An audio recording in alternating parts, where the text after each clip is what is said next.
Welcome back to Guide with Samuel. Today, I'll show you how to open a PDF in Google Drive on your PC, plus a few handy tips for viewing, searching, and working with PDFs right inside Drive. Let's get started.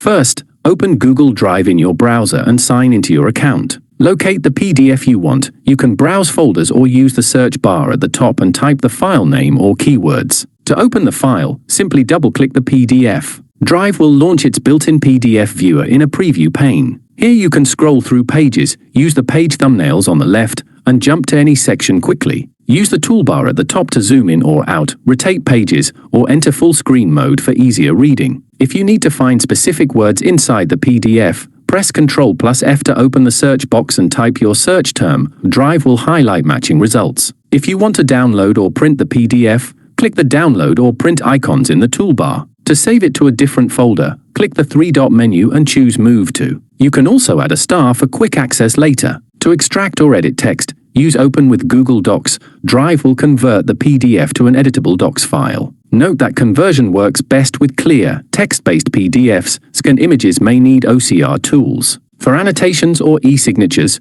choose Open with and pick an integrated app like DocHub or other third-party editors you've installed. If the PDF won't open, check your permissions, request access if needed, and ensure the file isn't corrupted. For very large PDFs, try using Drive for desktop or download and open locally. Enabling offline in Drive settings makes selected PDFs available without internet. That's it. Quick, simple, and powerful ways to open and work with PDFs inside Google Drive. If you found this helpful, don't forget to like and subscribe to Guide with Samuel for more helpful tutorials.